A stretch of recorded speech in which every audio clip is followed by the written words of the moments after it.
Hello, everyone, and thank you so much for joining us here at the From the Vows to Victory Summit. Let's just talk.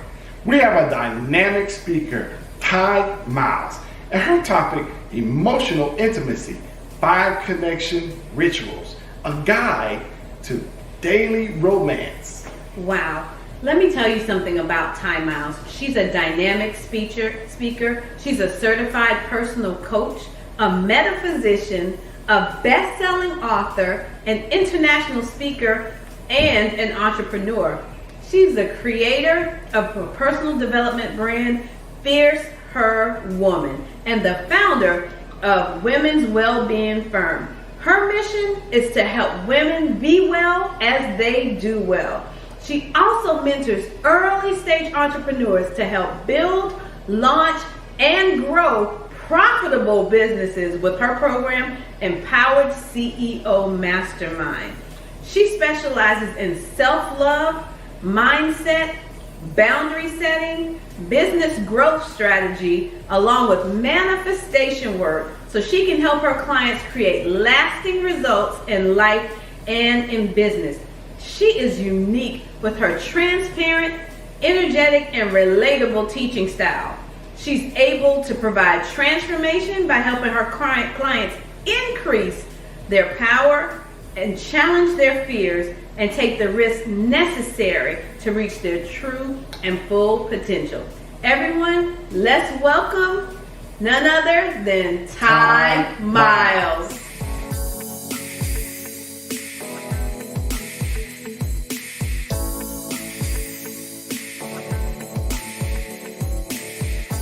Hi there, Ty Miles here, and I am super excited to be part of this year's Vows to the Victory Summit. Thank you so much, Sakeisha and Eric, for allowing me to be part of this amazing event. For those of you who are new to me, my name is Ty Miles.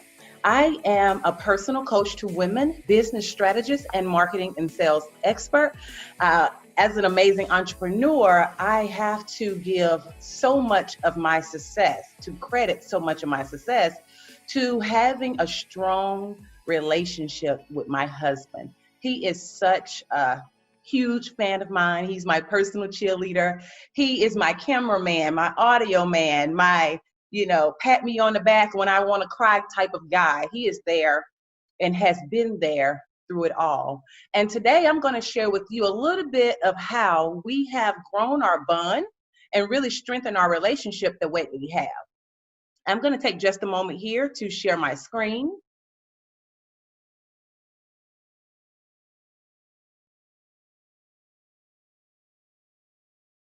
Perfect. So today's topic is all about emotional intimacy. And I'm going to share with you 5 connection rituals that you can use every day to build romance into your marriage, into your relationship.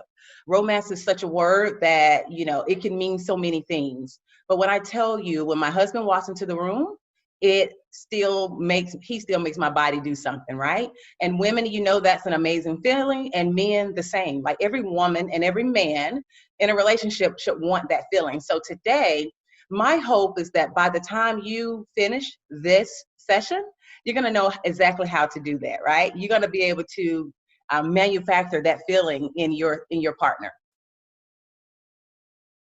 So here's my handsome husband, Jason Miles. I am this guy. As you can tell, I can say a million things about him. He is truly my best friend. We are 20 years into our marriage, so we've been married since 2005. We've been married, for 15 years, but we've been together 20 years, and that's over half of my life. Over half of our lives we spent together already. I think we met each other when I was 18 or 19. So here I am now, 38 years young, and we're still going strong. I will tell you that while we're still going strong, us being together for so much of our lives, of course, we've had lots of bumpy patches. It has not been roses every day. To be completely honest, we've been nearly divorced. And that's how I would say it. My husband, he would say he would never allow us to divorce. But when I say nearly divorced, there's been times where our relationship has really been challenged. We faced our own share of obstacles in so many ways, that many of you have probably experienced as well. We don't have enough time to go into all of that, but there's my honey, Mr. Jason Miles, and I'm going to be sharing a little bit more of him with you all throughout this session. Now, in this session, you will learn how to communicate to your partner that they are loved and appreciated, how to create a deep connection and strengthen the emotional bond in your marriage, and lastly, how to increase physical intimacy through affectionate, non-sexual, intimate conversation. And that's really one of the things I have learned to enjoy the absolute most, is the ability to create this strong emotional intimacy with him. And I think that's why our relationship is so strong. Now, I want to share here, what do you think? What do you think the number one most important thing to a devoted, solid relationship is? Most people say trust. Most people say intimacy. For me, that word is friendship. And I believe that trust and intimacy sort of flow into friendship. But I'm talking about my husband and I, we are best friends. And many of the couples that we hang out with, that we surround ourselves with in our circle, I see that same quality reflected in our relationships, is that their partners are also their best friends. Meaning that there are times that my husband say things that I don't like, but I choose not to get offended because he's telling me as a friend to grow me. I really believe that he has my best interest at heart. And for your relationship to grow strong, to thrive, to be blissful and successful, you need that same type of bond, right? What I realize right now is that, you know, I often would wonder, like, why some relationships would be successful. I can see the love. I can feel the love that they have for one another. I can tell they're making plans for their future. They're flourishing. While other relationships, they are barely hanging on by a thread, and they are really literally walking divorce papers into the courthouse, right? So what's the difference? What is the difference between that relationship that is thriving and that one who's just barely hanging in there? That one when you go home and you're like, I don't even want to see you, don't talk to me, don't sleep with me, don't come in the same room with me. I've seen both sides of that coin, and I've been on both sides of that coin.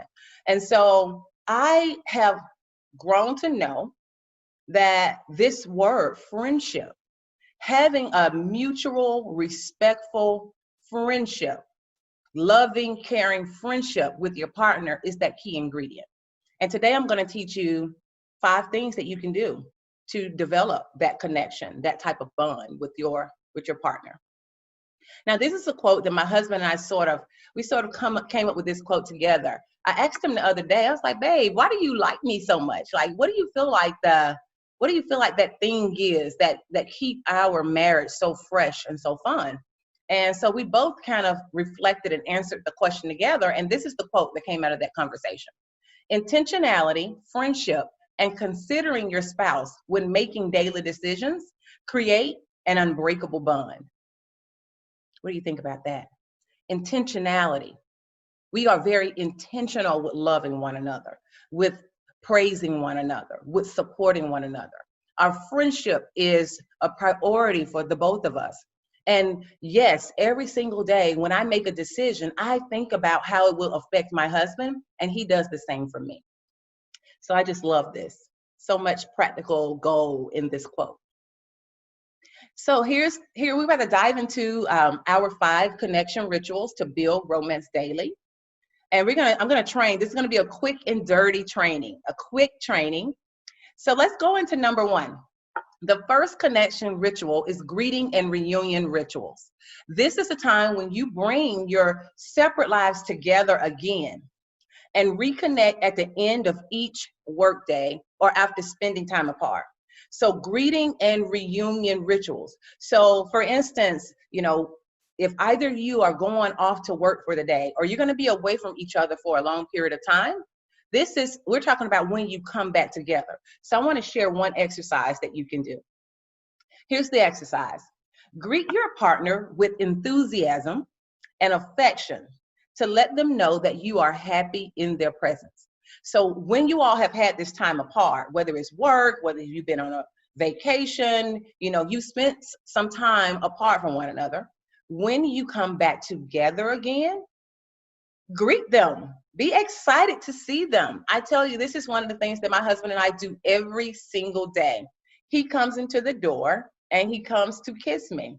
It doesn't matter if whatever I'm doing, I can be cooking, I can be teaching, like right now. I don't think he'll come on camera right now, but he will come into my atmosphere and he wants to see my eyes light up. And he's definitely going to lean in and give me a kiss.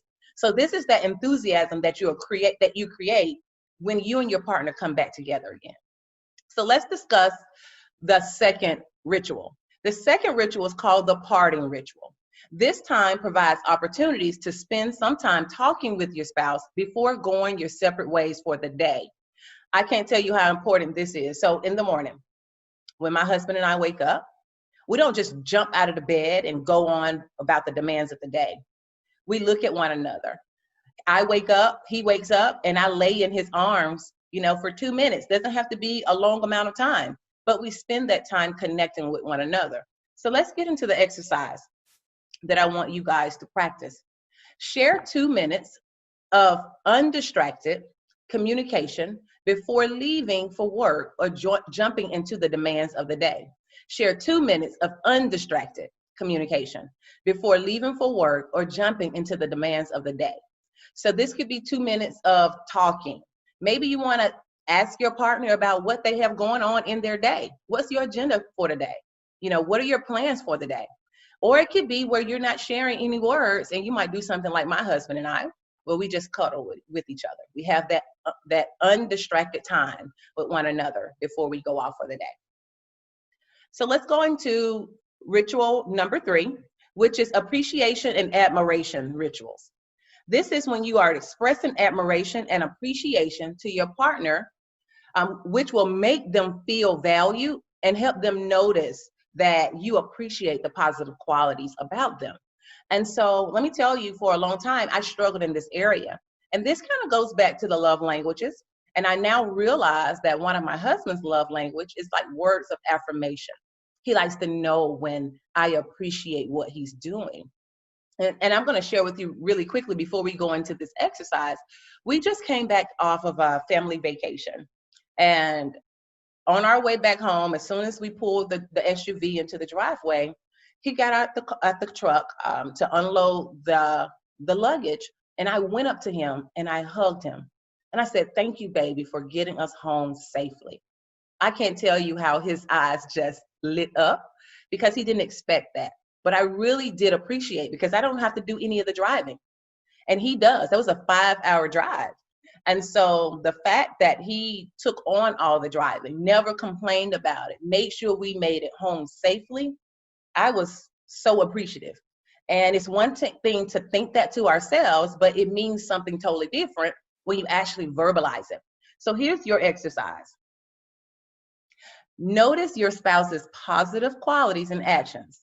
Verbally express appreciation and admiration for the big and small things your spouse does every single day.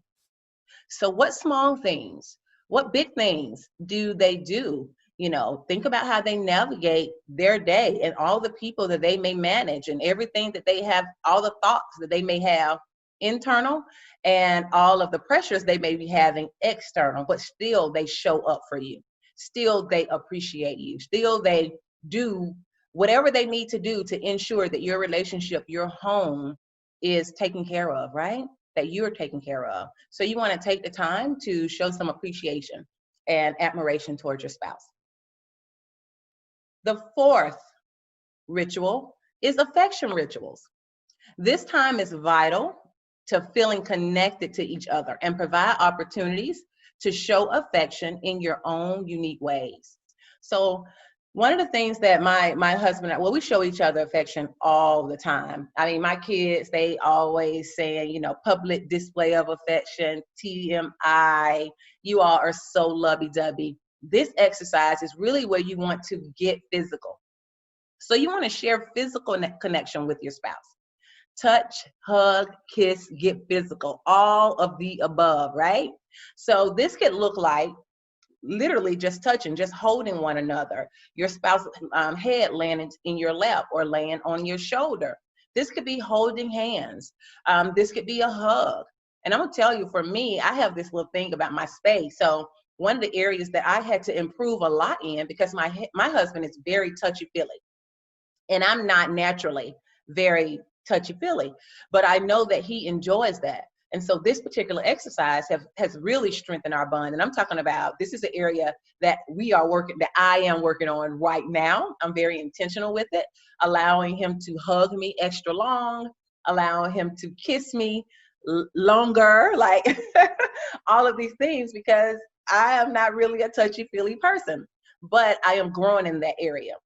This could be not only like sexual intimacy, but this could be working out together. Like that physical activity could be going for a morning walk together. But it's all about spending that time and really being physical in a way that feels good for the both of you. But it definitely grounds and further connects you on a deeper spiritual. And when I say spiritual, I'm just talking about psychological and spiritual and emotionally. It brings you all together in a special way. And last, but certainly not least, the date night rituals, This time gives you and your partner a regular space to reconnect and enjoy spending quality time together. So this could be something that this doesn't have to definitely be a thing where you go out. And especially right now with the pandemic going on, I know that some states are reopening, but there are still some of us, like myself, who are taking extra precautions with going out and eating in restaurants. Date night can literally just be spending time at home. The sweetest thing that my husband did for me this past week was we ate out. And we don't usually eat out. We would buy McDonald's and Chick-fil-A for the children. But this particular day, it was a long day. Both of us had worked really hard that day. We decided on McDonald's. The kids were happy. And so I was like, I'll take a fish sandwich. And I was just expecting a fish sandwich. He came into the patio area. We was watching television, and he opened up my fish fillet box. And to my surprise, and I just was like blushing, he ordered my fish fillet sandwich with lettuce, tomato, and extra tartar sauce, just the way I like it. Haven't had it that way, when I tell you, in years. I'm talking about over 10 years. The fact that he remembered that this particular time, that just made me feel so special, that he thought of just that little small thing, and he felt like I would appreciate it. And so we had our fish fillet, we were on the patio, and we watched a movie. We Netflixed and chill, right?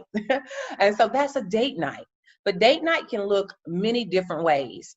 Get creative, get imaginative. You know, if you can't go to the beach, create a beach-like scene at the house and enjoy that beach. You know, maybe you might have a tropical drink. Maybe you all may lounge in your swimwear. I mean, be creative and have fun together. That's what it's all about. Keeping it fun, keep it flirty, and have a good time with one another. So let's talk about the exercise here. This exercise is to play and create new experiences together. Play. Yes, grown married people, you can play. You can still play and have fun with one another. And it doesn't have to always start in the bedroom. Now, it can definitely end in the bedroom, but you want to be playful and keep things light and airy and fun. I've noticed that oftentimes in marriage, because, you know, marriage is not the easiest thing, and life is not the easiest thing. Two adults working, in most cases, working jobs, or whether one of you might be working a job and the other might be managing the house, they're still both mentally and emotionally draining responsibilities. So when you come back home, you want to make sure that you are creating an environment, an atmosphere of love, one that you all can thrive in, and not just bring in the extra pressure and the extra weightiness of the outside world into your home space. These activities are really, really, really, really good at helping you keep a healthy and vibrant environment that supports a space where you and your spouse would want to connect, would want to, express love and appreciation and affection towards one another. Because when things get tight and tough and heavy, no one really wants to be lovey-dovey. But when you can find a way to manage life, to manage all the transitions that come in life, to manage all of the responsibilities that come along with life and a relationship, and a successful relationship, because successful relationships take intentionality. These exercises are going to help you really take the time to say, hey, I see you. I appreciate what you do. I thank you for being who you are to me. My life would not be what it is without you. And that remains true whether your relationship is experiencing hardship at the moment or not. You can be experiencing a hardship or a difficult moment in your relationship and still know that that person cares for you, still knows that your spouse loves you. You still know that your spouse is going out there to do what's necessary to take care of the family and to take care of your home, right? To make sure that you are provided for, that you feel respected, appreciated, important, and loved. So these exercises, these 5 exercises will allow you to do that. So today, just in case you did not, take the fastest notes today, I want to let you know that each of you will receive a free gift from me. And this is the 5 connection rituals guide and daily connection tracker. So it's going to recap all of the 5 rituals that I've talked about throughout this session. And then there's a daily tracker. So the goal of this activity, this workbook, is to plan 5 hours of connection time each week. Now, 5 hours may seem like a lot, but it's really not. You're just going to add up small things each day, small activities each day, small intentional activities each day that add up to the 5 hours over the course of the week. So I hope that you print it, actually use it, right? And I definitely pray that you receive something valuable from this session today. I hope something resonated with you. I hope that you were excited. As you can tell that I'm excited about these 5 rituals because I live by this. My marriage have, shifted and transformed in some beautiful ways as a result of these 5 rituals that I've shared with you all today. So I definitely want to invite you all to connect with me on all social media platforms, Facebook, Instagram, LinkedIn, with The Ty Miles. That's at The Ty Miles. And if you truly enjoyed this session, I want to hear from you. I love to hear from my audience.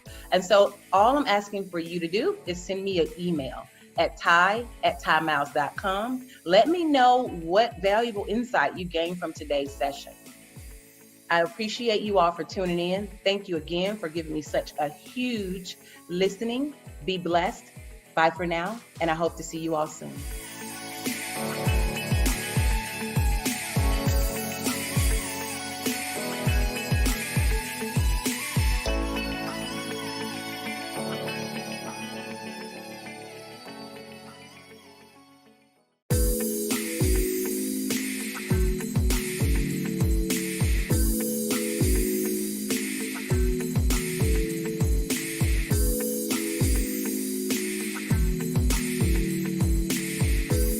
Now, are you ready for our next speakers? Honey, I don't think they're ready. Well, you're going to get ready because our next speakers are the dynamic duo. They are Dexter and Tanya Scott. They are the upgraders, and their topic is the communication quadrant. Now, you guys all know how important communication is in a marriage. So let me share you a little bit with you about the upgraders. Dexter and Tanya are known for their authentic and passionate delivery in everything they do. They are mindset development trainers and international speakers who spent years motivating and inspiring audiences in the thousands. They teach people how to upgrade their mindset, get out of their comfort zones, and live their lives to the fullest extent. After they both started their career in government, they decided to leave their comfort zone and experience the entrepreneurial path. Their reputation as gifted and inspirational speakers, trainers, and compassion-driven success mentors are consistently spreading throughout the business community. Their engagements and trainings are growing by numbers and numbers of people seeking financial growth, emotional restoration, mindset development, and spiritual transformation. They pull from their life lessons learned from personal trials and tribulations. They bring forth insightful, engaging, and stimulating experiences and empowering conversations. They've traveled the world on multiple occasions and being inspiring examples, transformational information, and personal stories that audiences can connect with and draw from. They're helping people by breaking the bondage over their minds, allowing them to live lives free of mediocrity, limiting beliefs, and the fear of failure. Everyone, welcome to the stage none other than Dexter and Tanya Scott, the Upgraders.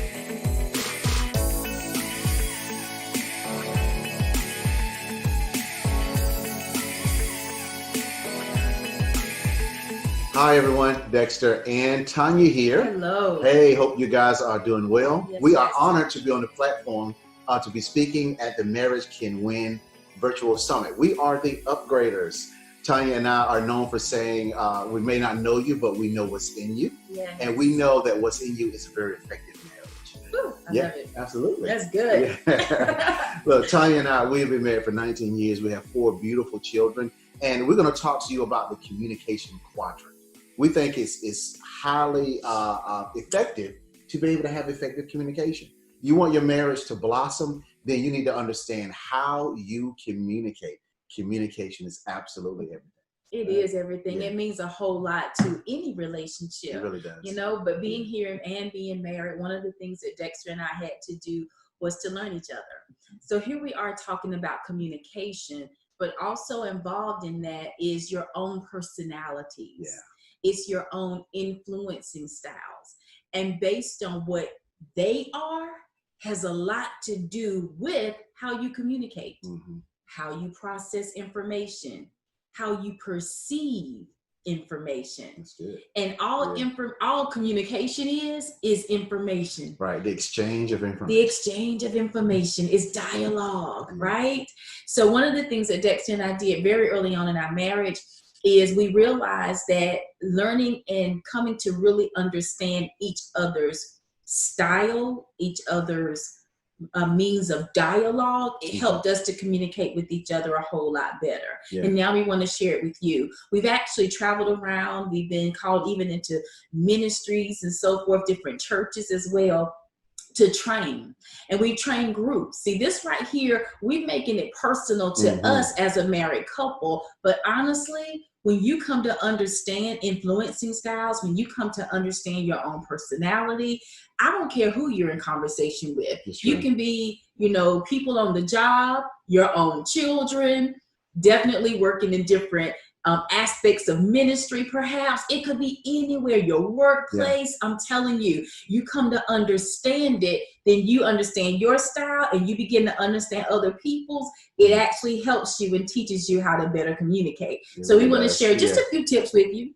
We want to share some things with you right now, just to kind of get you to possibly understand your own and even that of your spouse. Yeah, and actually, as we go through this information, you'll see your boss, you see your spouse, you see your boss. We're in business, so Tanya and I, we do the same training with our organization, so they get a chance to learn who they're working with. This is absolutely phenomenal information that crosses different boundaries, and we think you're going to enjoy it. So we're going to pull up a document here. We want you guys to take a look at it, and we're going to dive into this a little bit, and want you guys to take a look at it. It's called Different Strokes for Different Folks. It's really good stuff. All right, so Tanya and I are going to walk you guys through this. So take a look at style 1, style 2, style 3, and style 4. We're going to go talk a little bit about different styles. And what we want you to do as a married couple is to see if you can find yourself in one of these styles. Yeah. So typically what we would do is give you even a sheet where you would go through answering the questions. Once you tally up all the answers, it will help you to identify your style. Yeah. And many of you may find that you're really strong in multiple areas. So let me just go ahead and tell you about myself. Tanya, I'm a relator and I'm a thinker. They're both very strong. And typically when I take this, relator can be very high, but thinker is right there next, or vice versa. And oftentimes they're even about equal. But those are the two that I continuously score pretty high in when I go through my own process. You want to tell them yours? Yeah, so mine is I'm a style 4. It's interesting. I'm a style 4 and I'm a style 3. Very interesting, right? She's the first two, I'm the second two. But I can go between all of them, but I stay more towards the 3 and 4. So very interesting. So you guys look at it, look over it, think about it. Husbands, how are you? Wives, how are you? Yeah. Right? So it's very interesting stuff. It is interesting. Yeah. And then the thing to also realize is based on whatever's going on in your life at the time, there may be things that you're dealing with that may heighten one particular style in that particular, time of your life. Also, it may be just a circumstance that's going on as well, and it may heighten it, as well as people. I could be dealing with a particular person that brings about a different style at that time as well, but it's what pretty much comes out when I find myself in those types of interactions. So let's look at style 1. It's very good. The relator. The relator. Go ahead, Tanya. You can hit. I'm a hit relator. The relator. So who are they? They're like a feeler, a watcher, an indirect communicator. See, that's really big. So we've already told you here, as a married couple, I am that relator thinker. My husband is more so that director socializer. There are times I can see him in thinking, but more so that, and socializer is bigger for him. But here I am as a relator, an indirect communicator, but I'm married to a more direct communicator. Absolutely. Okay. Now, what does it mean to be that indirect communicator? We can go a little bit in depth in just a bit, but an indirect communicator, what do? We hold things.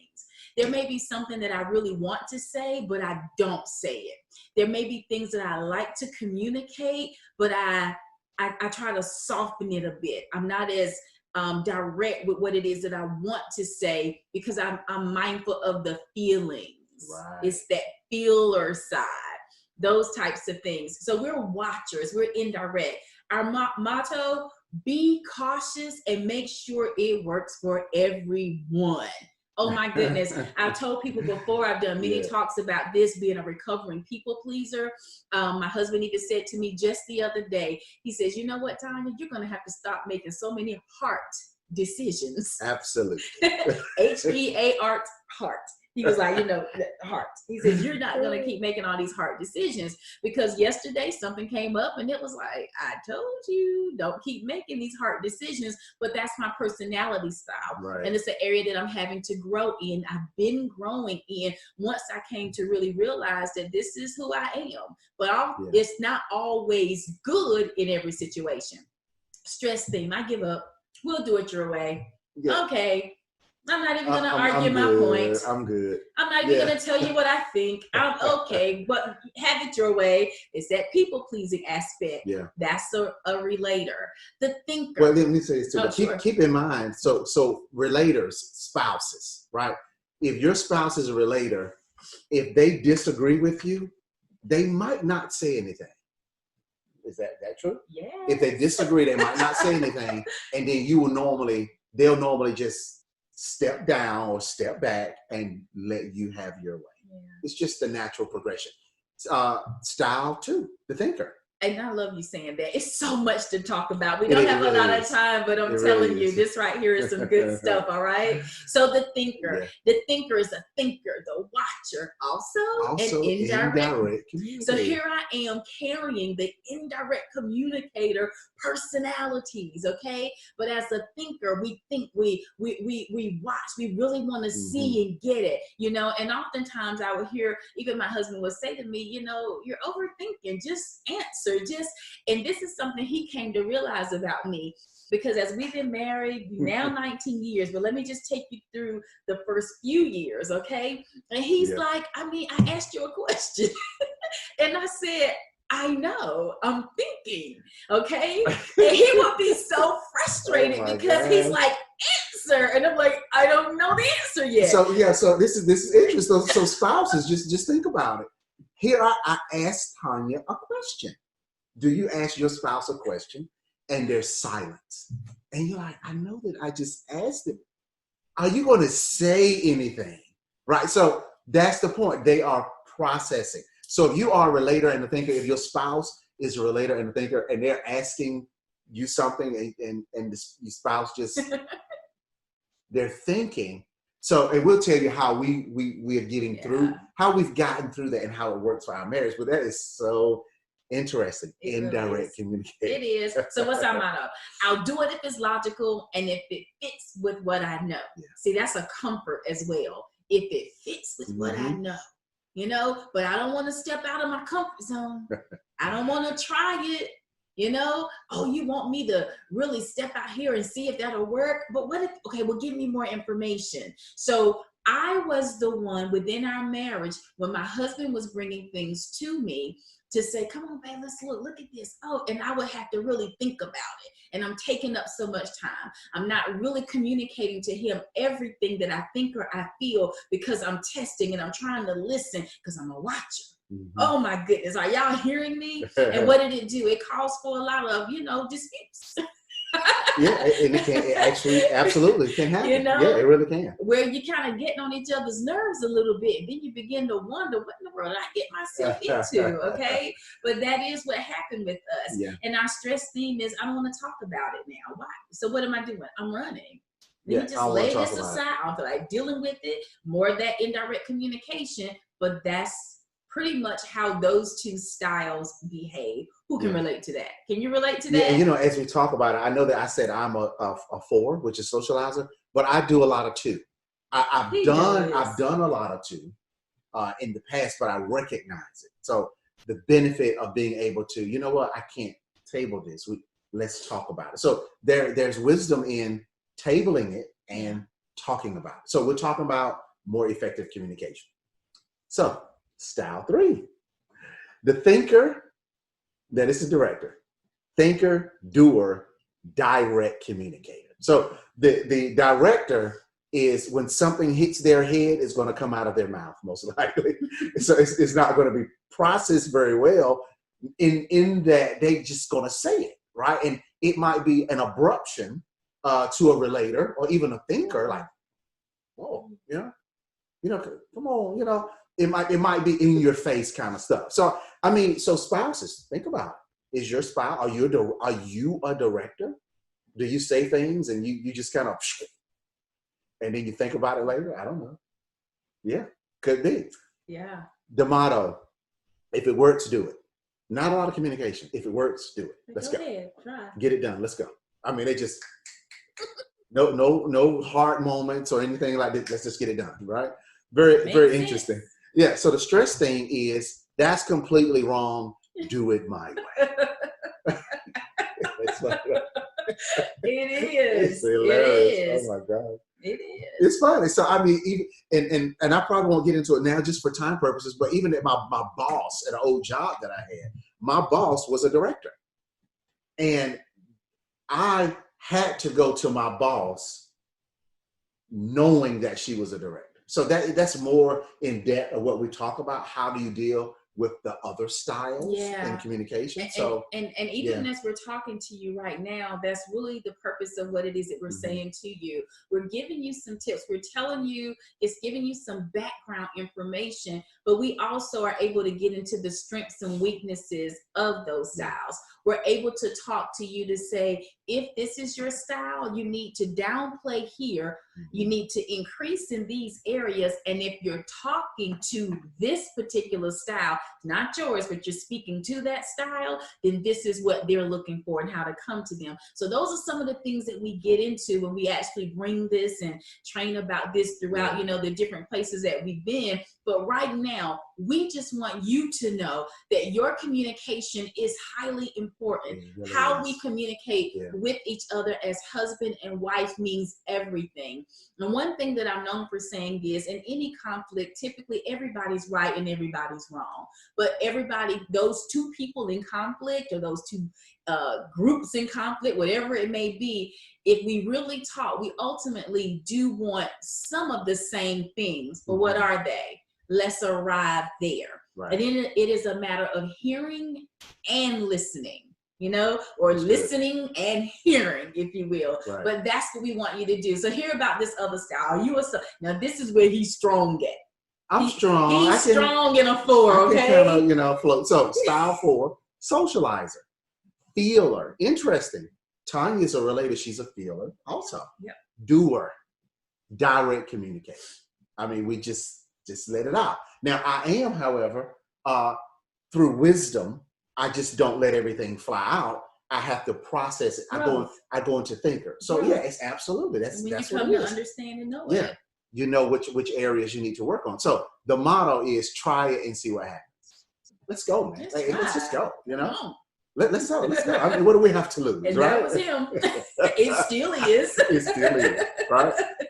Stress thing. This is ridiculous. Who needs it or you? Oh, I'm still there. Let's just be honest. We're in business. We're in business with people, right? And some people just get on my nerves. I'm like, okay, well, I'm done with you. It's okay. This is so funny. But spouses, we don't do that. I mean, we don't do that. So, all right. So, guys, but think about that. Thank you for saying that. Again, we're talking spouses. We just kind of really bringing this into a husband and a wife, right? Yeah. But look at that. This is ridiculous. Who needs it or you? Can you imagine? Or for many of you out there watching this and you've identified that, you know what, I do feel like I'm a socializer kind of person, where you think big, really you think big picture. We may can even go to another slide and just kind of give you a little bit more detail about each.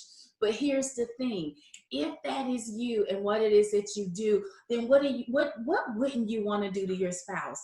Not make him or her feel like this is ridiculous. Right. Who needs it or you? Right. You see? But if that is your partner's style, then you know that that's their stress thing. So it's not really personal. It's just how they're handling it. Sure. So this is where we've been able to come up together to be the husband and wife that we are. Being able to communicate as we do is because I'm like, I know he's not meaning that. But at the same time, it's times because of me having that emotional side as I do, that I do and I have through the years. I'm telling you, it's been more in this last decade. That's even too long, I think. More so, I think, even in the last 5 years of our marriage, that is strengthened even the more. Yeah, it has. You know what I mean? But prior to that, I would take things so personally.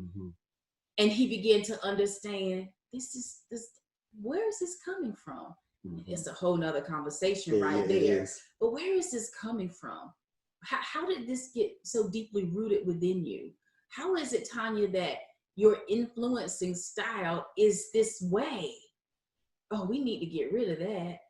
And that's what we've been doing. And it's just allowed us to become stronger, closer, better communicators. There's nothing we won't talk about. There's nothing that we won't bring to each other. And because we have an understanding of each other's style and the way each person processes and perceives information, typically, it's allowed us to be a lot more comforting with each other. It has. And even a lot more, and I'll say this, and you tell me if you agree, tolerant. Yes, absolutely. and that's a good word. Yeah, especially as it relates to spouses, right? It does. So we're going to get to one more slide, you want to go to it? Yeah, let's go to it really quickly. And so take a look at this quadrant. Of course, we're not going to go all over it, but we want you guys to just really take a look at this. So look at the indirect, slower pace. Look at the relator. You want to hit on the relator? Absolutely. Really quick? Yeah. So again, my style, indirect, slower pace. So this gets to even think about decisions. So let's break it down. Babe, I want a new car. What do you like?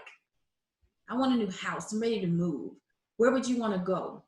And I share this story often. Dexter and I going down the highway. I can still remember where we were. It was around Greensboro, North Carolina. And he's a big thinker. Okay, let's just look to the right of relator. There you see socializer. Right, look at socializer. Look at that. Come down here. Dramatizes. Readily dreams. Readily and dreams envisions. and envisions. So I do that all the time. Look at that. And look, he's a direct communicator and he's at a faster pace, right? So he's moving faster. You see that? So this is what he's doing, but I'm over here slower and he's asking me. And so I remember him asking me a question and he wanted my opinion about, I don't know, I think we saw like this huge building, maybe it was for sale, and he's wanting to know what will we do with this building. And so I'm sitting in the car like, okay. And I'm taking her too fast. I'm trying to think. Long story short, and I'm gonna tell you, it got to a point I remember on that ride because we had already gone through all of this. These are things that we had already learned. These are things that we were already beginning to teach. I'm now like, don't think so hard. Let me just tell him. Now it's like if he asked me, let me try to get into where he is and just dream big. Because if you're that thinker style, as I am, what do I need? More information. And that's still a slower pace. I'm methodical, accuracy, dislike involvement. That's good. Because sometimes I'm like, just give me a minute. I don't need no help right now. I'm good. I got it. And then over here, I'm working slow. So that's it. But over here, tell them about yourself, babe. What were you needing? Yeah. So here's the thing. So the example Tanya just gave, when I saw that building, I'm visualizing, I'm dreaming big, right? You see, I get others caught up in his or her ideas and dreams, right? So I put it out there. So what I'm looking for, what we've learned throughout our marriage, what I learned about myself, I just need acknowledgement that she heard my idea. That's big. And what's interesting is her needing more information and me just dreaming. If I'm like, Tanya, look, that building is $300,000. What would you do with that building? All she needs to do is say, you know what, baby, I don't know. I really don't know. That's interesting. And I hear that and I'm like, okay, that's all I need. But when we first got married, it was just silence. I'm like, Tanya, did you not hear what I just said? And, I'm like, so we've learned, guys. So you learn it too. It's about more effective communication, right? So we learned that about each other. And I've got to know too, when I'm going out there real big, I got to know that my wife needs more detail. So sometimes I have to she reels me back in. So if you're like us, thinker, socializer, the socializers just throw it out there big. The thinkers reel it back in. And we got to recognize that they both work together. Yeah, and I was just sitting here thinking, I said, one thing I would love for everyone to know is, regardless of what your style is, honestly, everybody, they're all good. All good. There's strengths in every single last one of them. There's strength in the director, the thinker, the relator, the socializer. And then there's areas for development within all of them as well. No one is perfect, but you can perfectly come together for any level of resolve. And that right there is what Dexter and I have learned. And it's been such a beautiful thing. So I know one thing that I really want to impress upon everyone who's listening, who's spending this time with us right now, is your communication with your spouse is vital. Respecting one another, the differences that we have, the differences of opinions, and I'm sure you've heard it before. We come to a place where we learn how to agree to disagree. Even for what my husband just shared when he says, Tanya, I just need it just for me to engage in the conversation. And then one thing that he's learned from me is I need to know that you're hearing me, that you understand. Like I could say something and then he just sits and quiet and he doesn't say. It's just like this. See how that sounds? And I'm like, do you understand what I'm saying? Yeah. It's like, talk to me. Yeah, if I say it, yeah, you know, Tanya, I do understand what you're saying. That just that alone. That alone, and then some, and I'm gonna tell you, can I be real? Can I even, you know, and I might can speak this for some of my sisters out there even, but it's like another good thing, and this is what we talked about, is now give it back to me. Because to be understood, it even shows through the communication, because he would give it back to me. And this has even been recently. We've been talking, and I'm like, do you understand? Yes, I understand. And he repeated back to me, and it was like, okay. So it was like, okay, we do. Doesn't necessarily mean he agrees. Doesn't necessarily mean that he sees things exactly the same way, but he did understand my perspective. And that right there meant a lot to me. And it allowed us to continue to move forward in our conversation, in our decision making. Absolutely. So guys, Tanya and I, we just gave you a brief overview of what we do. What it is that we teach is the communication quadrant. Once you learn how to communicate with your spouse and you guys understand one another, it just falls right into place. It does. So look, we would love to connect with you. You know, you can find Tanya and I. We are on Facebook, right? At Dexter L. Scott, at Tanya Joyner -Scott, and at The Upgraders. Yes. And also on Instagram at Dexter L. Scott, at Tanya J. Scott, and at The Upgraders. And our YouTube channel, youtube.com/The Upgraders. And we would love to give you guys a free gift. Tanya, you want to give them the address? Absolutely. Upgradersgiveaway.com. Yeah. Upgraders, with an S, upgradersgiveaway.com. Yeah. And that's pretty much a nice little ebook that we have, 11 Steps to Success. We are the Upgraders. Our desire is to see people live an upgraded life in every aspect of your life. We want to see it in your relationships. We want you to see it in your health. You know, we want you to see it emotionally. We want you to see it financially, you know. So there are 11 steps. And oftentimes those principles that we learn, they are intertwined throughout all aspects of your life. So this is just a giveaway that we have, a little ebook that we put together. And we love being able to offer it to people. So if you like a copy of it, just go to upgradersgiveaway.com and grab your copy. Absolutely. And guys, we want you to know that marriage can win. Guys, thank you so much for listening to us. Hope you got a lot out of it. And we are the Upgraders. We may not know you, but we know what's in you. We'll see you next time.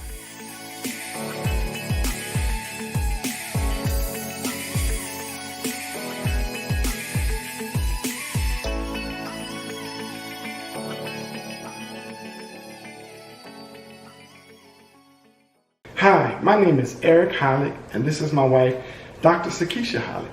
We are the founders of Marriage Can Win, and our mission is to...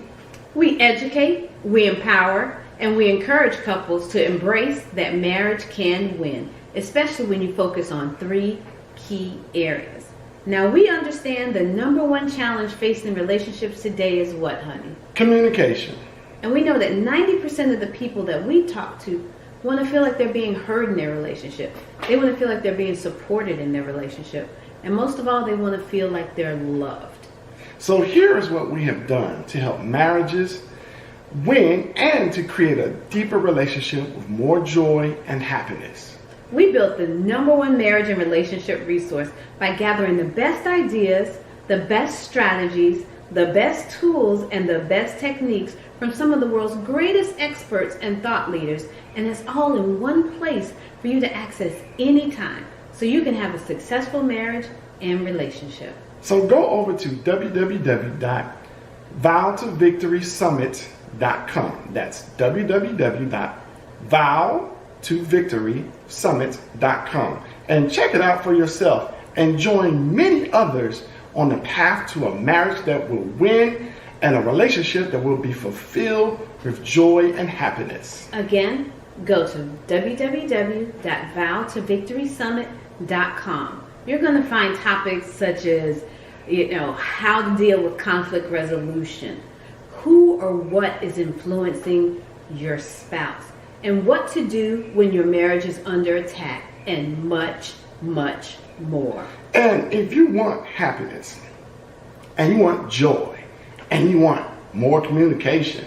And I know you want more intimacy. And totally, if you just want more fulfillment in your relationship, you want more fulfillment in totality, then you need to head over to www.vowtodvictorysummit.com. And I'll see you on the other side.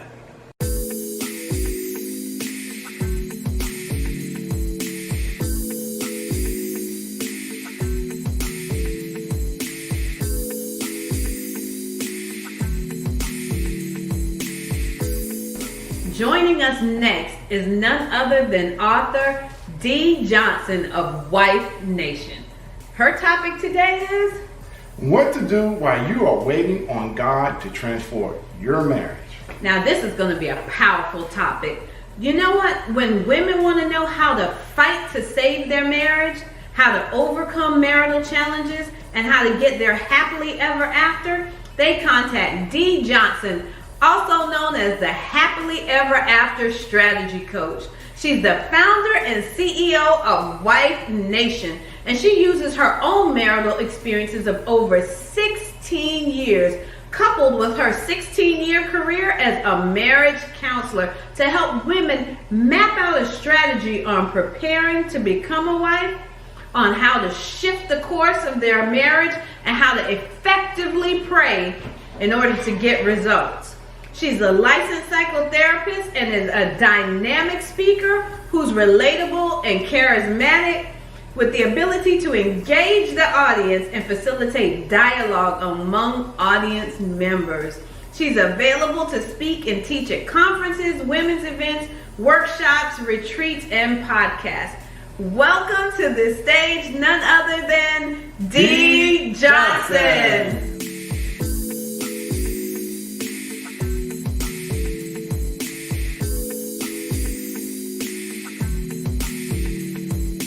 Hi everyone, I am Dee Johnson, and it is such a pleasure to be able to speak to you today around this topic, vows to victory.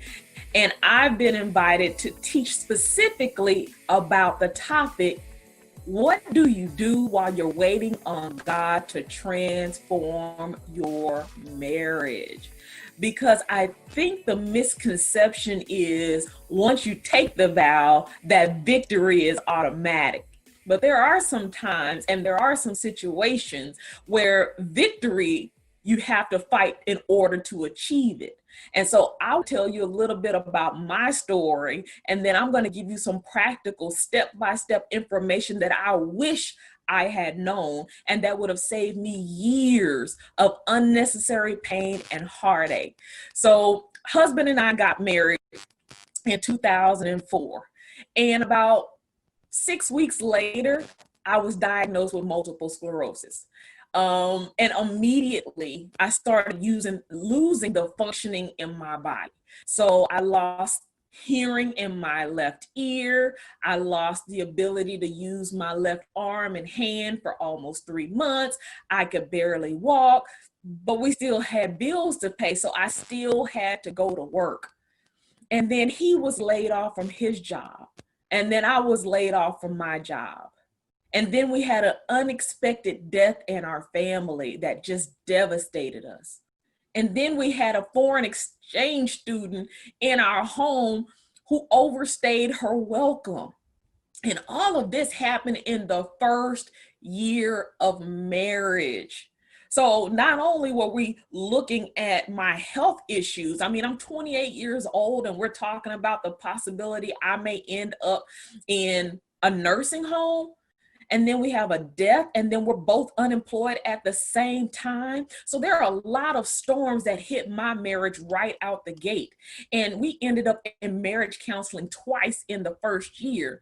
And we also filled out divorce papers that first year. But God began to speak to me about giving up too soon. God began to speak to me about the vows that I made to him, to my husband, to those clouds of witnesses. And he began to convict me and say, Dee, you're giving up too soon. You haven't put enough in. There's more work for you to do, and there's some restoration that is possible. I need you to trust me. And so that's what I did. And I wish I could say that things got better right away, but there's no getting better from all of that hitting you at once right away. The second year was much better. The third year was hell. The fourth year was okay. The fifth year was hell. The seventh year was hell. Hell came back on the 10th year. So we had every other year, it seemed, we had major marital issues that was preventing us from having our victory, preventing us from having our happily ever after. And some of the things that I want to talk to you about today is, number one, you have to walk out that vow. You have to be committed to the vow that you made before God. Don't think that those vows were just haphazardly thrown together. People, need to understand that in sickness and health can happen. And for richer or poorer can happen. And all of those other vows, but they want you to know up front, hey, this is what you're signing up for. And so you don't get to walk away from your vow just because things have gotten rough. And you don't get to turn your back on your marriage just because it's uncomfortable and because it hasn't become easy. You have this misconception that love conquers all, and love can keep you in the marriage, but love is not enough to keep the marriage together or to start the marriage on the journey towards flourishing or having their victory. There's some practical steps that we got to take if we want to get victory in our marriage. So what I want you to understand is that there has to be a commitment to the vow, no matter what. Now, of course, use wisdom. I'm not asking you to stay in a situation where you're being abused, and God certainly doesn't expect that. I'm not asking you to stay in a situation where you're constantly being called you to be a doormat or to be walked on or be taken advantage of. You know what I mean? So use godly wisdom.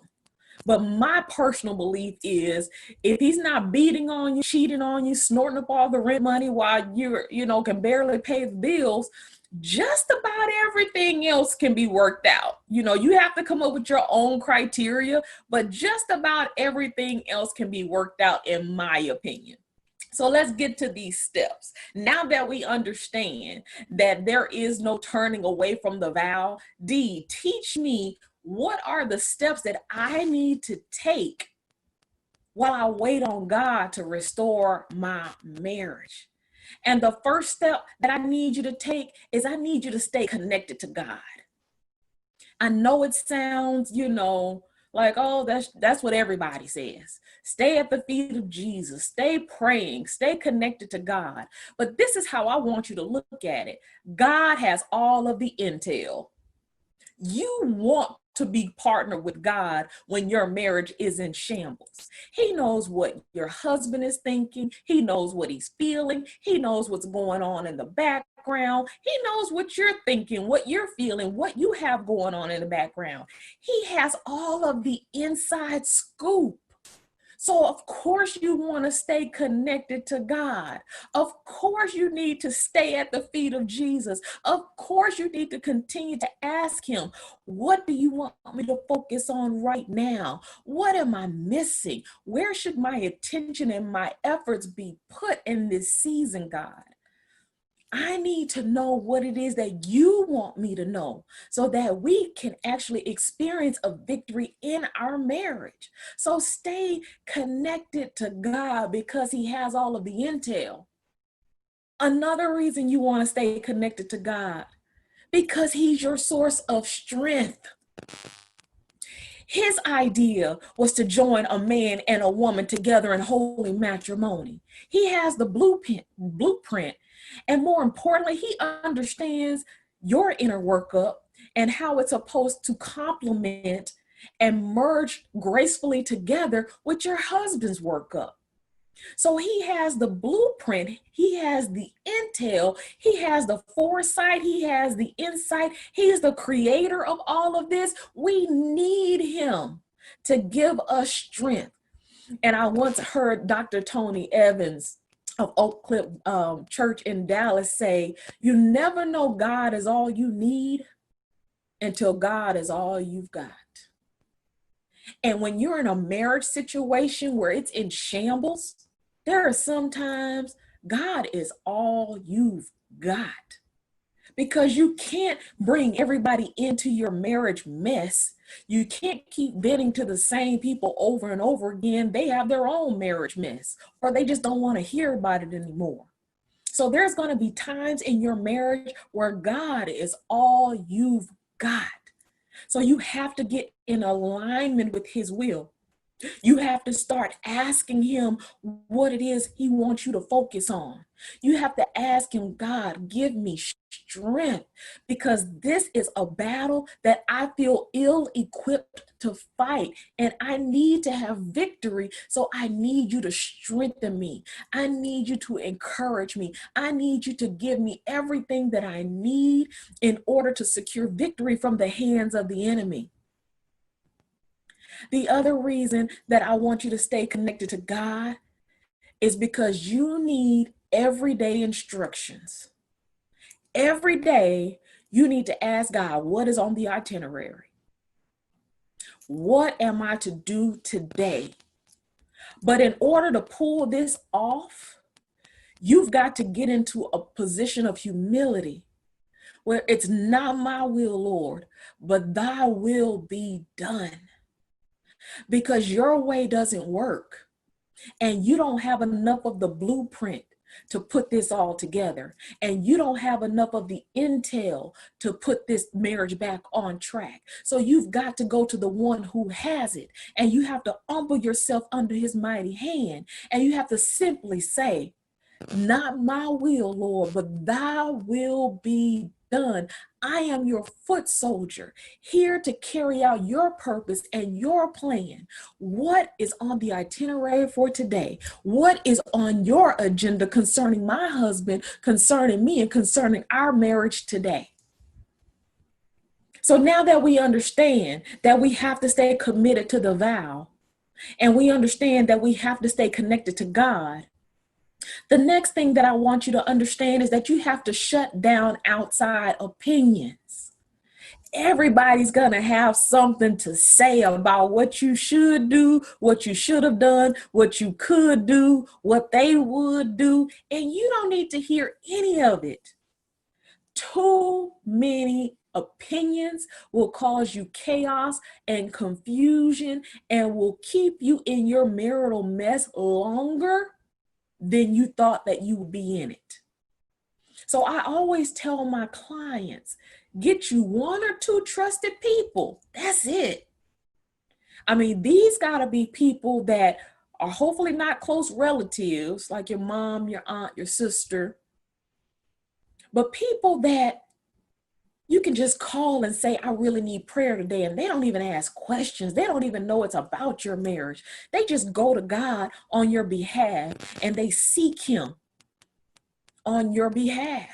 So get you one or two of those people. And if you don't have one or two people, then go hire a coach, go hire a therapist, go hire a neutral third party who doesn't have any skin in the game, who can give you a neutral opinion about what's going on in your marriage, that can give you some support, that can give you a different perspective, because sometimes it's just a matter of our perspective needing to be shifted a little bit. I myself ended up in individual therapy, and I'm a therapist, but I was too close to my own situation in order to dig myself out of it. And to be honest, it was one of the game-changing strategies that I adopted in my marriage, was going to get my own therapist. She had me looking at myself in ways that I didn't even think were a problem. I had no idea that some of my thinking, some of my behaviors, some of the things that I was holding on to were an issue at all. I thought this was just common stuff. And she said, no, Dee, and because you're so married to those beliefs and because you're so married to those patterns, you refuse to let them go. And it's killing your ability to have victory in your marriage. It's killing your ability to have your happily ever after. So shut down outside opinions, get you one or two trusted people. If it has to be a therapist that you pay for, I promise you, it is well worth the investment. We're talking about your life here. We're talking about your life here. Whatever the fee is, it is worth paying the fee to get you the help that you need, because you got to get on the other side of this. There are no more sleepless nights in your future. There's no more depression or anxiety or hopelessness in your future if you follow these steps. The next step that I want you to take is I want you to start shifting your focus inward and up. And I've already told you the importance of having your focus shifted up. So let's talk about the importance of having your focus shifted inward. This time is an opportunity. And I know you're like, how is my husband sleeping in another room an opportunity? How is my husband leaving me an opportunity? Let me tell you how it's an opportunity. It's an opportunity for you to get crystal clear on whether or not you're showing up in the world as the woman that you've envisioned for yourself. Are you proud of the woman that you are when you look in the mirror? Does she speak with grace and kindness and humility? Does she govern herself according to her moral standards and beliefs? Or is she judgmental, critical, temperamental, resentful, and bitter? Is she controlling or manipulating? This is an opportunity for you to get crystal clear, not only on what's going on in you and if they work in your marriage, but also on the things that you want in your life. Get clear on the things that need to be removed, but also get clear on the things that need to be added in. Because you have goals and you have beliefs and you have dreams and you have aspirations and you have interests that you need to explore. Your spirit has been begging you to explore, but you've been so consumed with having things your way or controlling your situation with your husband and fighting tooth and nail to have it be on your terms, that you have not paid attention to anything else, including your own self-care. I've worked with clients who don't even know what their favorite restaurant is because they have submerged their lives with their husband. They don't even understand, what they like anymore, where they should go. Everything is about the marriage and the man. So this is an opportunity for you to be able to think, to breathe, to pray, and to get clear. And I didn't have that understanding until I was in therapy. And I remember leaving a session and God said, D, there is more to life than just your marriage and your man. What nurtures your soul? What makes you feel good? What breathes life into you? What do you enjoy? Why don't you hang out with your friends more often? And that was a game-changing moment. So I don't want you to fall into this common trap that most women fall into of making their entire lives about catering to their men, their marriage, and their children to the point that they forget about themselves, to the point that they forget to invest in themselves, to the point where they don't put themselves at the top of the priority list.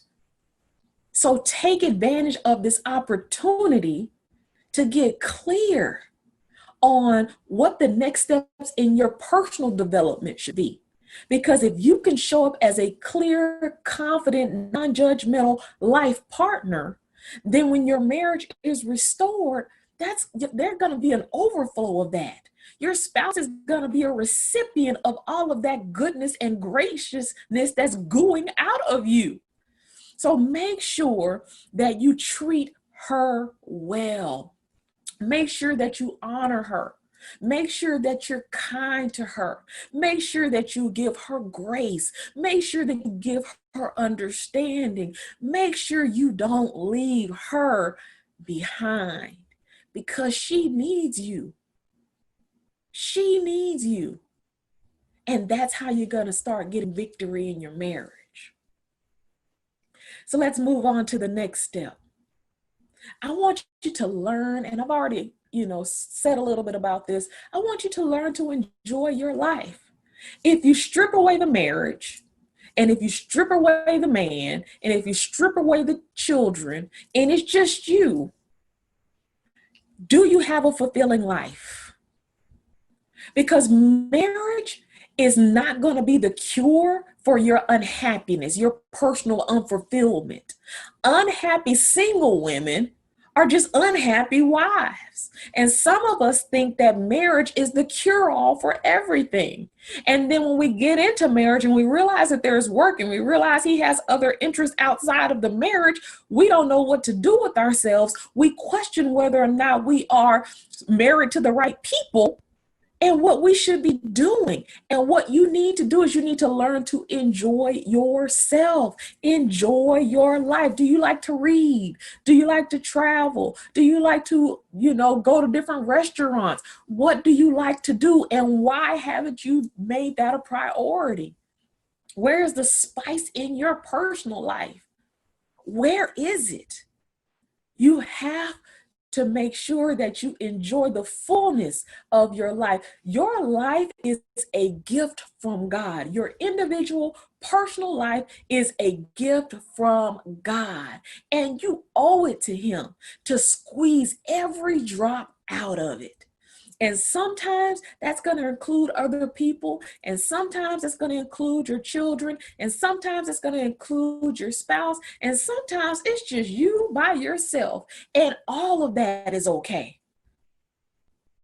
There's nothing wrong with any of it.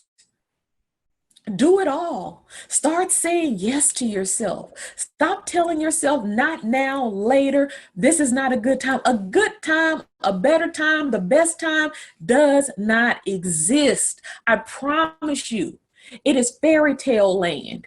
If you're waiting on a better time, a good time, or the right time, that's fairy tale land. You create the time. You make sure that you just walk in it and just do it and start saying yes to yourself and start saying yes to the things that interest you and start saying yes to the things that you want to enjoy. Whether or not other people want to get on board or not, that's not your problem.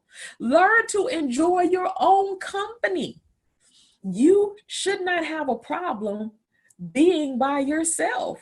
If you have a problem being by yourself, whether it's at dinner, whether it's at home, whether it's at a movie, wherever it is, then that's an indicator that there's something that's not quite complete on the inside. And so we go to those steps that I've already mentioned, and we get some outside support to give us some new perspective on what we need to do to fulfill that gap. Does that make sense? So enjoy your life. Stop being so obsessed with your marriage and your man. Your obsession is just going to drive you bonkers. It's going to drive everybody else around you bonkers. What I want you to understand is whatever decisions your husband makes are his decision to make. And you may really want him to make some better choices, but at the end of the day, he gets to choose his own decisions. So it doesn't make sense for you to try to control his decision making. Should you talk to him about the decision? Should you try to influence or persuade him when you see that he's making the wrong decision? Should you come along beside him and be his support and be his, reasoning around certain decisions? Absolutely, yes. And sometimes you can do all of that and he'll still make the wrong choice. It's called life, ladies. It's called life. People don't know what they should do and what they shouldn't do unless they go through trial and error. You're trying to prevent your husband from going through trials and error because you think you know better. when you only know better is because you've gone through trials and errors in your own journey. You have to give your spouse grace for growth, and they're only going to grow up through trial and error. And so stop trying to prevent them, smother them, be their conscience, be their Holy Spirit, mothering them, being overbearing in an attempt to control the decision. Let him make the decision, and all you're responsible for doing is determining how you're going to respond to that decision, how you're going to let that decision affect you. If you need to stay connected to him based on that particular decision, or if that decision is a deal breaker because it's too detrimental to your health, your safety, your welfare. But let him be who God is allowing him to be and walk in his own free will and be his own decision maker, while you govern yourself and show up as the woman that you say that you want to become. So I don't want you to become obsessed with the marriage mess, and it's hard. It's easier said than done. I used to wake up thinking about my marriage mess, go to bed thinking about my marriage mess, thinking about it all day long. It almost felt like an idol. It almost felt like an idol. Like I couldn't get away from the marriage mess that I was in. And then one day it clicked on me. This is just costing too much. It's costing me too much peace. It's costing me too much sleep. I have anxiety. I have depression. And I just don't want to feel this way anymore. So I don't care what kind of decision he makes anymore. I'm not about to be Inspector Gadget. I'm not going through text messages. I'm not going through emails. I'm not calling to see where he is. I'm done with that. Hang up my hat. God, that is your son. You deal with him. You know how to parent him effectively. I'm just going to stay in my role as the wife. You do whatever you feel like you need to do to chastise your son, to rein your son in, to get his attention. I'm just going to stay in my lane as his wife, do my work, live my life, do what it is you called me to do. I'm going to pray over him. I'm going to pray for him. I'm going to fast a few days of the week, but I'm done with trying to be his God. I'm done with trying to be his Holy Spirit. I'm done with trying to guilt him, manipulate him, threaten to leave him over the things that he refuses to change. Because this is the thing, until he sees it as a big enough problem, he won't change it. So you're spinning your wheels unnecessarily, fighting against this brick wall that you're unable to penetrate. And then you're exasperated because it's not getting anywhere. So I give you permission today to just stop. I encourage you, please, to just stop. It's not even worth it. It's not worth it. And in the end, when you realize it's not worth it, you're going to kick yourself for spending all of those good days, sleepless, anxiety-ridden, and crying over something you had no control over in the first place. So release yourself from this pressure of making him get it right. Release yourself. And I know you want a resolution. And I know you want your marriage to be good today. And I know you just want to get out of the pain and the fogginess and the confusion. And there are steps that you can take, and I have told you what those steps are, and those are the only steps you're responsible for. That's it. There is nothing else you can do to change this situation than the steps that I have just laid out for you. That is your blueprint, ladies. That is your step-by-step instruction. That is how you get this thing together. That is what you do. That is how you spend your time while you're waiting on God to restore your marriage. And as great as you think that you are, and as put together as you think that you are, there's always room for improvement. And there's always room to go through and look at these steps that I've just laid out for you and say, hey, I could probably do a little bit more work around this area. So don't do what I did, wasting all of your precious time and energy, looking at the clock, looking at the calendar, saying, when God, when are you going to do this? When are you going to change this? This person doesn't have to go through this. Why do I have to go through this? Why am I the sacrificial lamb for, whatever my husband's foolishness is about? I want you to understand that God operates on a different calendar and he has a different clock than you do. And he gives us a long rope of grace and mercy because he doesn't want us to suffer. He doesn't want us to miss the mark. He doesn't want us to give up the promise that he's put on our lives. He wants us to walk in our calling. But he knows that there are certain lessons that we have to learn on our own. So he gives us a long rope. You have a long rope and your husband has a long rope. But God is the one who is ultimately responsible for reining both of you guys in. So that's what you do, ladies. That's what you do.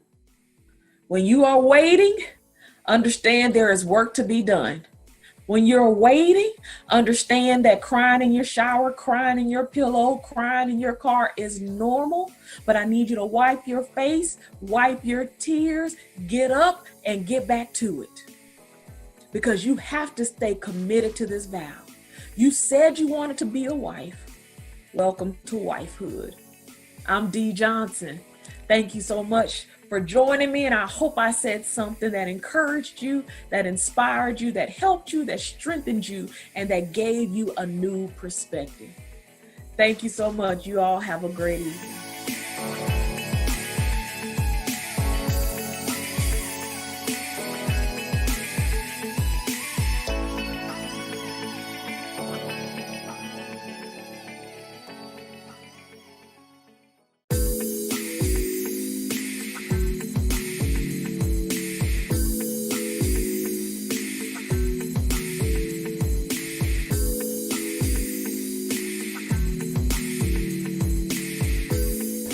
Hey guys, are you ready for the next speaker? It's none other than Gail Crowder, and she's going to have a topic, victory in the bedroom. Now let me tell you a little bit about Gail Crowder. She's a wife of over 31 years, the mother of 2 boys, and the adoptive mother of 2 girls. She's the founder and president of Bringing Sexy Back to the Marriage, also known as BSB. After seeing a need in both the secular and religious communities, Gail wanted to create a safe space dedicated to the spiritual and sexual enhancement of marriages for the modern day wife. She's been responsible for spicing up thousands of marriages through the BSB conference and continues to change lives every day. As an author, a certified master sexpert, marriage and life coach, Gail has appeared on dozens of television and radio shows as a specialist and seasoned lifestyle and relationship expert.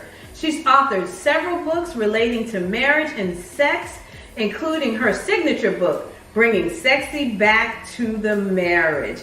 Gail's energy, expertise, and tell it like it is approach makes her a sought-after keynote speaker and workshop facilitator. Everyone, let's welcome to the summit, Gail Crowder.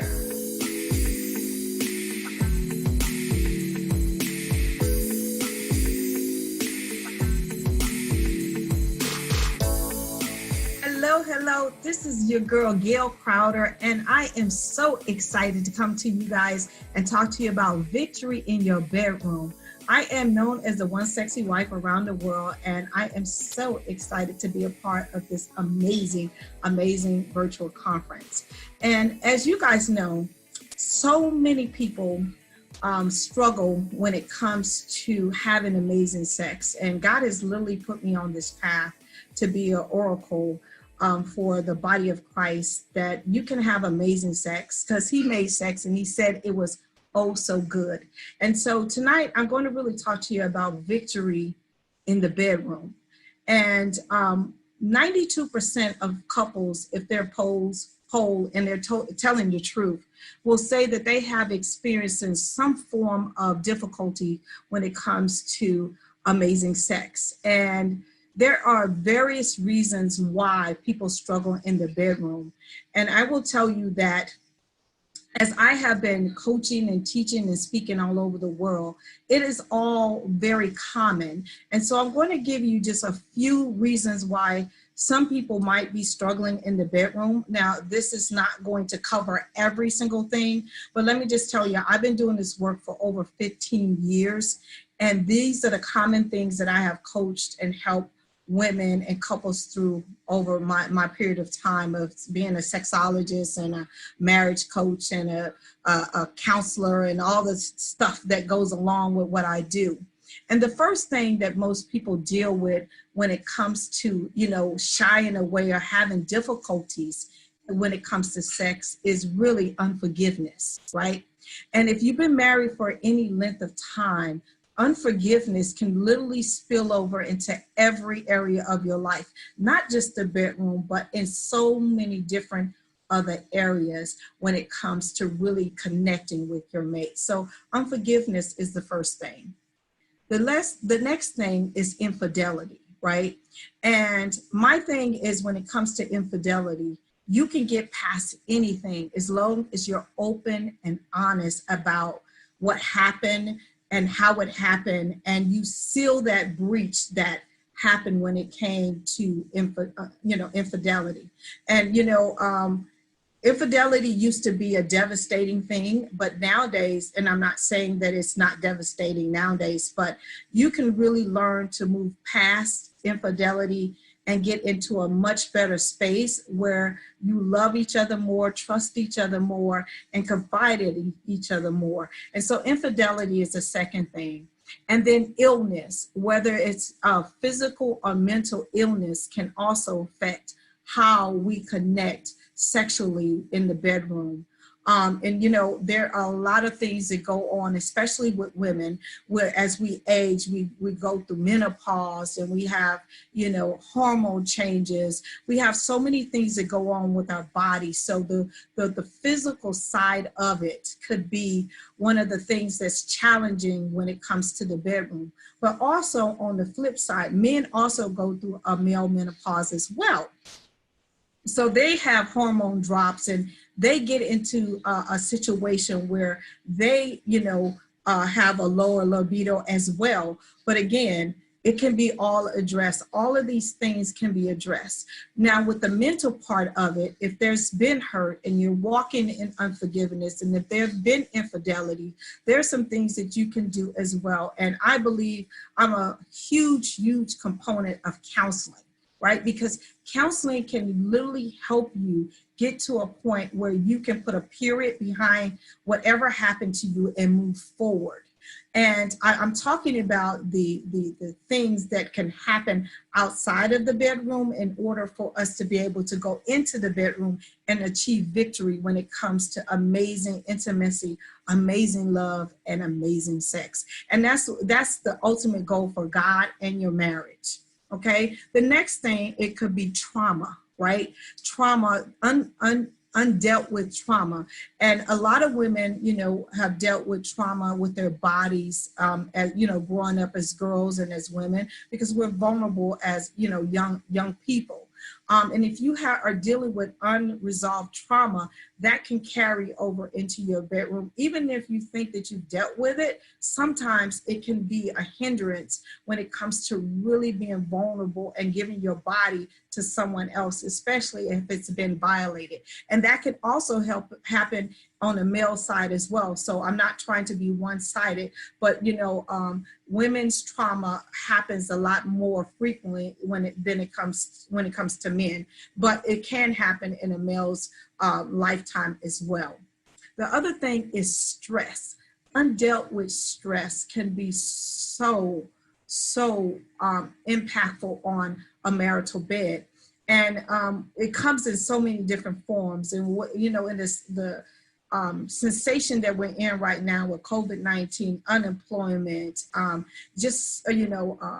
Black Lives Matter, all of these different things that are going on in our world can add so much undue stress on the family, on you, on our bodies, that it could literally make you stray away and not want to engage in sex. So stress. And so you can deal with stress in so many different ways. And that's a whole nother teaching. But if you are feeling that you're so stressed out and you can pinpoint, this is the reason why you're having a hard time inside of the bedroom, please get yourself some help and whatever, because stress can lead to so many other different things that can physically and mentally impact you for years to come. Also, a lack of communication. Communication is the key to every single thing in this life, right? The good, the bad, the ugly. Communication literally can change every single thing that you have going on in your life, right? Especially when it comes to your marital bed.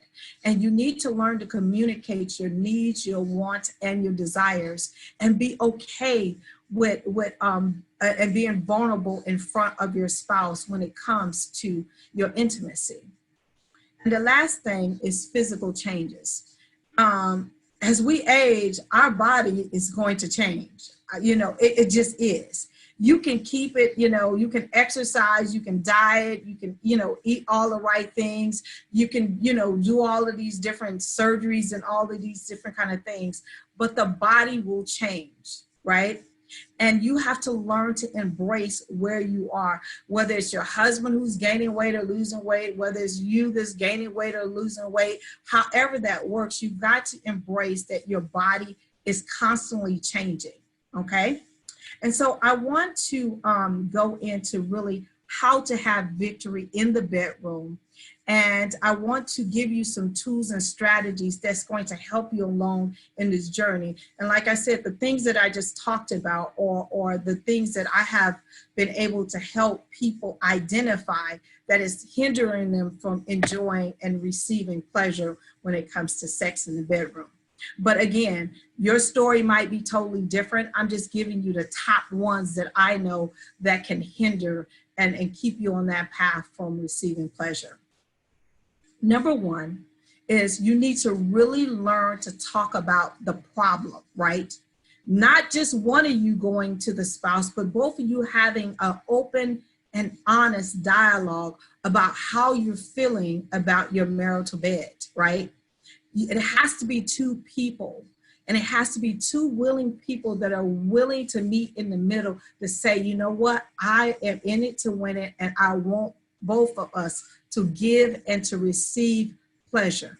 Let's figure out how to fix it, right? Because again, if you are walking in unforgiveness, you need to learn to say, I'm sorry, or the other person needs to say, I'm sorry. You need to be able to pinpoint what it is that is keeping you from engaging on a regular basis.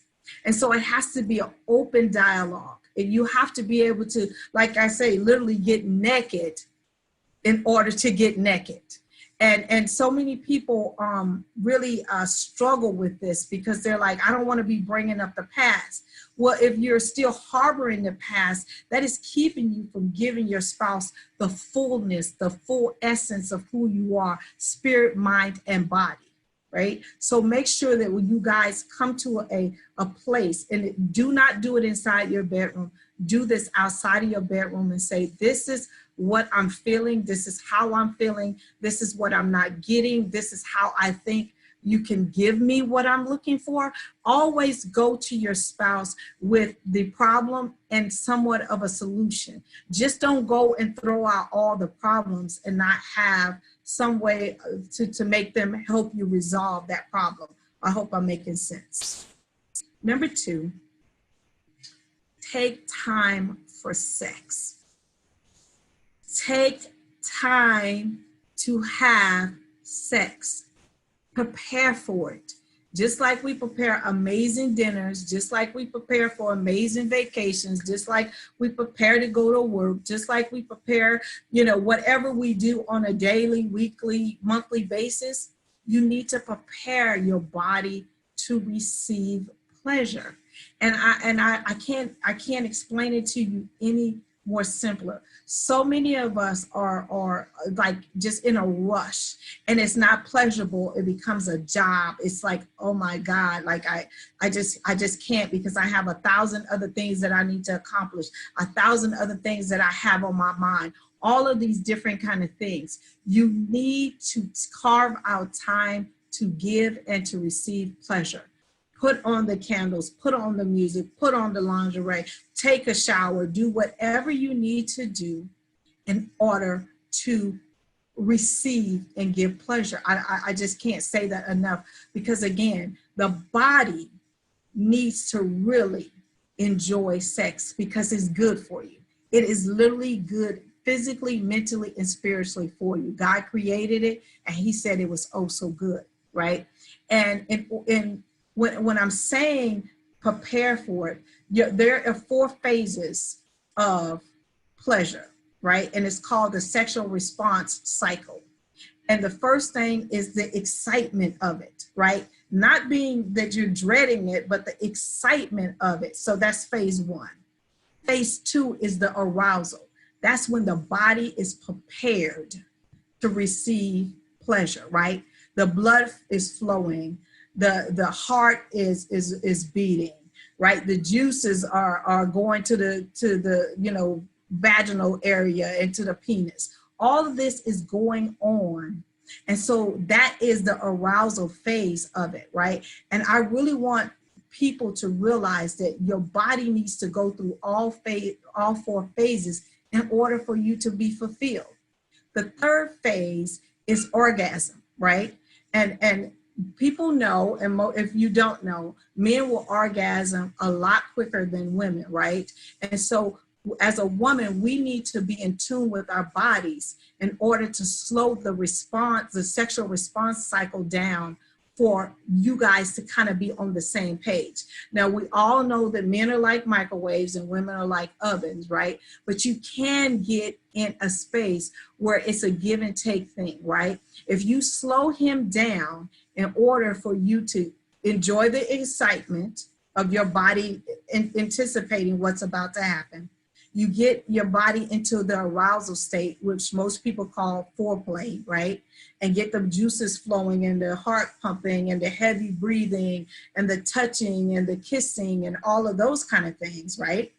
And then you get to the thing where you orgasm. And that is something that a lot of women especially find hard to achieve. And the reason why we find it hard to achieve, because we have not learned to empty our minds from all the stuff that is going on throughout our day, right? And this is the part that we miss out on the most. And this is the reason why we find it very hard to continue to want to have sex, because we walk away feeling unfulfilled, right? And so I really want you to focus in. And that's the reason why number 2 is truly prepare for sex. You got to prepare for it, because you want to empty your mind and you want to get excited about the anticipation, right? Because you've already had the conversation outside of the bedroom. You've already said, I forgive you. You went through all the stuff, whatever that is, you dealt with that outside of the bedroom, right? And so you want to get excited about having sex, right? And then you want to get to the arousal stage, right? Where everything is happening. It is like, oh my God, I just can't wait. And then you get to the orgasmic stage. This is good for the body, right? This is good for the body. It lowers blood pressure. It keeps the vessels dilated. It does a lot for you to orgasm on a regular basis. And then you want to come to resolution.